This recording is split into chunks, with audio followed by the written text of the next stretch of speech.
Friends, welcome back to my YouTube channel. तो दोस्तों, मेरे यूट्यूब चैनल पे सभी का स्वागत है।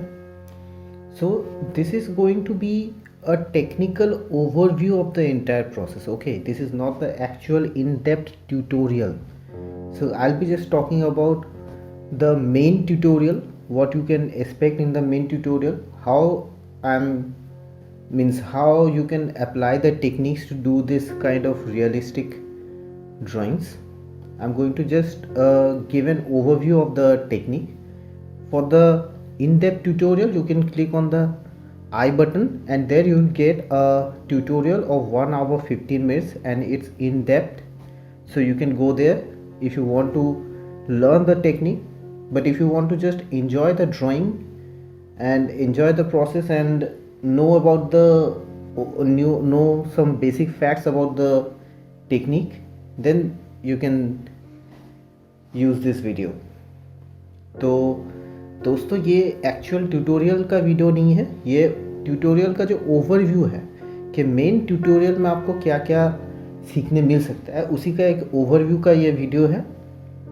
इसमें मैं आपको टेक्निक का एक ओवरव्यू दूंगा कि मैंने यहाँ पे किया क्या है, कैसे आप लोग ये रियलिस्टिक ड्राइंग्स बना सकते हैं, और मेन ट्यूटोरियल में आपको क्या क्या सीखने मिलेगा उसी बारे में मैं यहाँ पे बात करूँगा.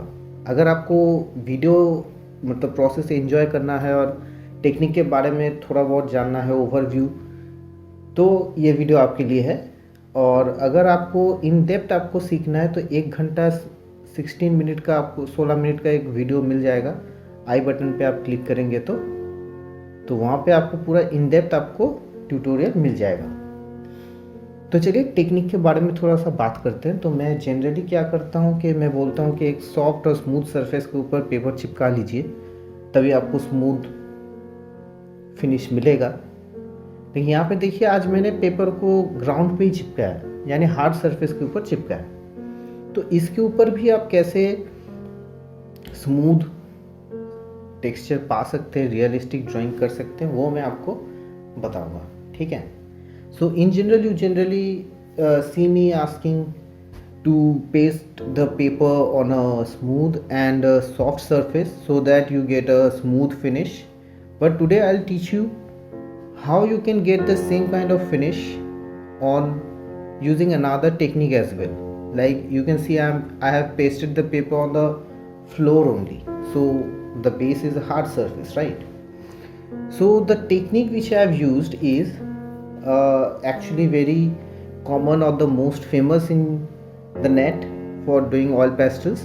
It is that you have to apply some pressure to give a base, create a base layer, and all you have to do is use your tissue or something or cotton to blend it. So here we won't do that, okay? Because when you use tissue, a lot of the color gets wasted, so we won't be doing that.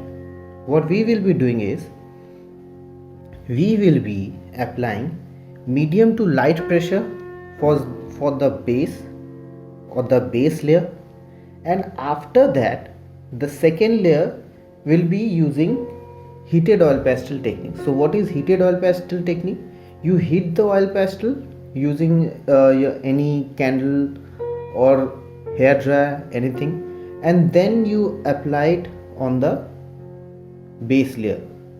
So when you heat the oil pastel, it becomes soft, and then you can create as many layers as you want over the base layer, and it will give a smooth finish only. All you have to do is spread the color using your fingertips. You don't have to use Q-tips or cotton or tissue paper or anything. Okay. तो दोस्तों, technique ये है जो मैं यहाँ पे technique आपको दिखाने जा रहा हूँ. तो ये YouTube का या फिर नेट का सबसे पॉपुलर टेक्निक है ऑयल पेस्टल करने के लिए. ठीक है. तो उसमें जनरली क्या होता है कि आप देखते हो कि पहले आपको बेस का एक तो मतलब हल्के हाथों से एक तो बेस कलर बनाना पड़ता है, बेस लेयर बनाना पड़ता है. उसके बाद आप उसको ब्लेंड करने के लिए टिश्यू या फिर कॉटन का यूज़ करते हो, है ना.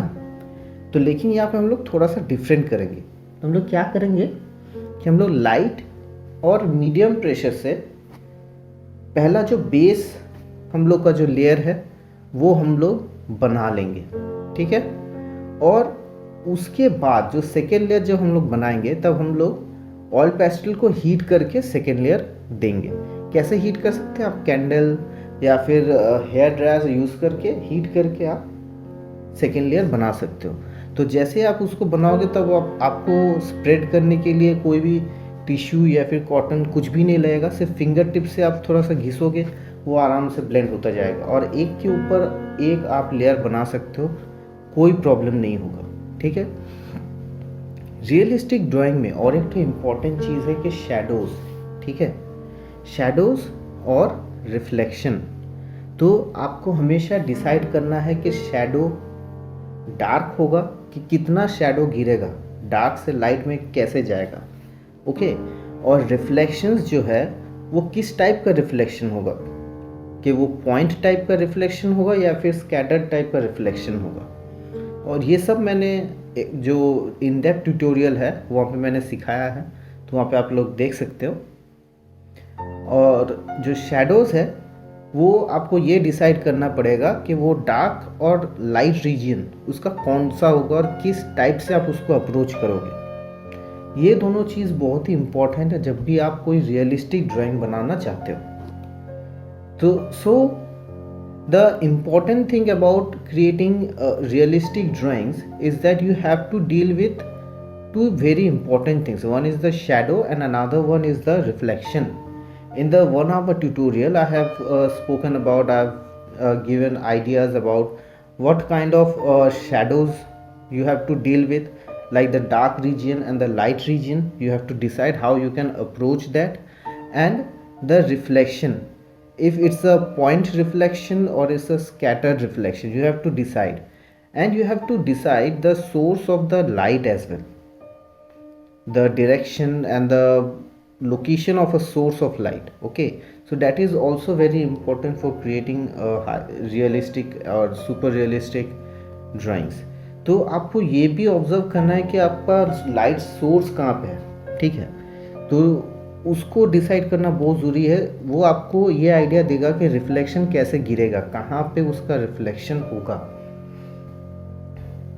तो ये सारी चीज़ें आपका बहुत इम्पॉर्टेंट है जब भी आप कोई रियलिस्टिक ड्राइंग बनाना चाहते हो। इसी से आप लोग वाटर ड्रॉप्स का जो रिफ्लेक्शन है वो क्रिएट कर सकते हो, या फिर जो आपका जो लाइट गिरने के बाद जो शैडो टाइप का जो गिरता है, या फिर थोड़ा सा वाइटिश जो इफेक्ट आता है लाइट गिरने के बाद, वो भी आप क्रिएट कर सकते हो।